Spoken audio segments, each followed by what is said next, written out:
2 Chronicles chapter 20. Victory over Moab and Ammon. Sometime later, the people of Moab and the people of Ammon with other Ammonim came up to fight Jehoshaphat. Jehoshaphat was told, "A huge army from beyond the Dead Sea, from Aram, is on its way to fight you. Right now they're in Hatzazon Tamar, that is, Ein Gedi." Jehoshaphat was frightened, so he determined to seek Adonai. He proclaimed a fast throughout all Yehudah. And Yehudah assembled to seek help from Adonai. They came from all the cities of Yehudah to seek Adonai. Standing in front of the new courtyard in the house of Adonai, among those assembled from Yehudah and Jerusalem, he said, "Adonai, God of our ancestors, you alone are God in heaven. You rule all the kingdoms of the nations. In your hand are power and strength, so that no one can withstand you. You, our God, drove out those living in the land ahead of your people Israel and gave it forever to the descendants of Abraham your friend. They lived in it, built you a sanctuary in it for your name, and said, 'If calamity strikes us, such as war, judgment, disease or famine, we will stand before this house,' that is, before you, since your name is in this house, and cry to you in our distress, and you will hear us and rescue us. So now, see, the people of Ammon, Moab and Mount Seir, whom you would not let Israel invade when they came out of the land of Egypt, so that they turned away from them and did not destroy them, are now repaying us evil. They have come to throw us out of your possession, which you gave us as an inheritance. Our God, won't you execute judgment against them? For we haven't strength enough to defeat this huge horde coming against us, and we don't know what to do, but our eyes are on you." All Yehudah stood before Adonai with their little ones, their wives and their children. Then, in the middle of the assembly, the spirit of Adonai came upon Jahaziel the son of Zahariah, the son of Benaiah, the son of Yael, the son of Mattaniah the Levi, from the descendants of Asaph. He said, "Listen, all Yehudah, you who live in Jerusalem and King Jehoshaphat, here is what Adonai is saying to you. Don't be afraid or distressed by this great horde, for the battle is not yours, but God's. Tomorrow, go down against them. They will be coming up by the ascent of Seats, and you will find them at the end of the Vadi, before the Yeruel desert. You won't even need to fight this battle. Just take your positions, Yehudah and Jerusalem, stand still, and watch how Adonai will deliver you. Don't be afraid or distressed.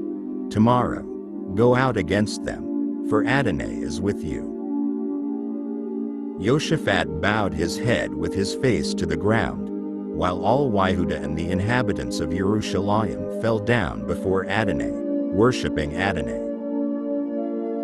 And the Levim from the descendants of the Kahati and the descendants of the Korchi stood up and praised Adonai the God of Israel at the top of their voices.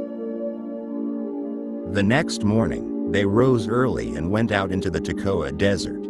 As they left, Jehoshaphat stood and said, "Listen to me, Yehudah and you inhabitants of Jerusalem. Trust in Adonai your God, and you will be safe.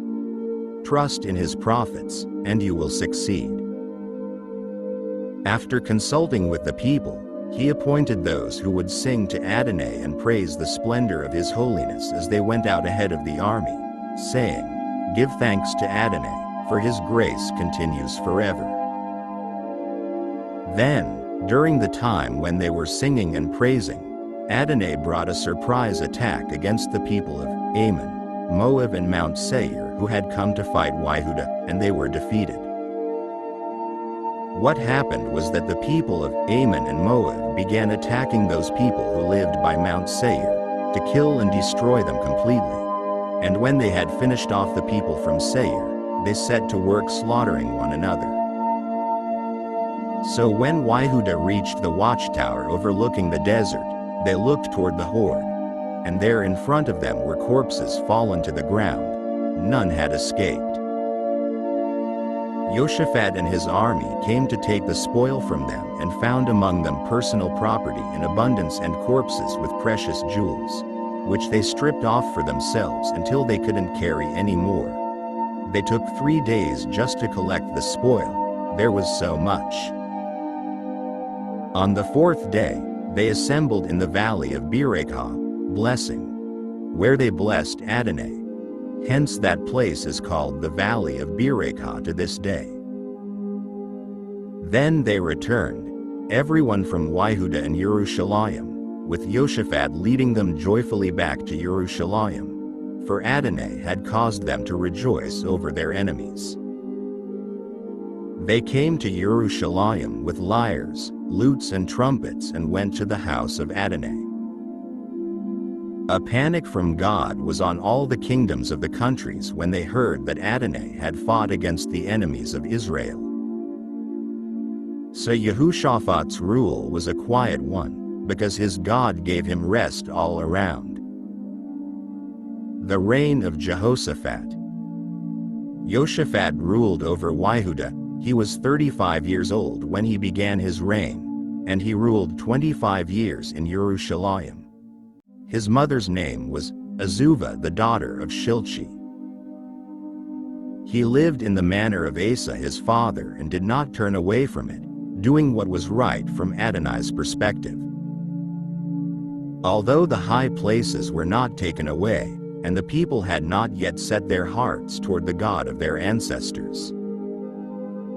Other activities of Jehoshaphat from beginning to end are written in the records of Yehu the son of Hanani, which have been inserted in the annals of the kings of Israel. The sin and death of Jehoshaphat. It was after this that Jehoshaphat joined up with Ahaziah king of Israel, who was acting very wickedly. He joined together with him to build large ships capable of going to Tarshish. They made the ships in Etzion-Geber. Then Eliezer the son of Dodavahu from Mareshah prophesied against Jehoshaphat, because you joined yourself with Ahaziah, Adonai is wrecking your project. And the ships were wrecked, so that they couldn't go to Tarshish.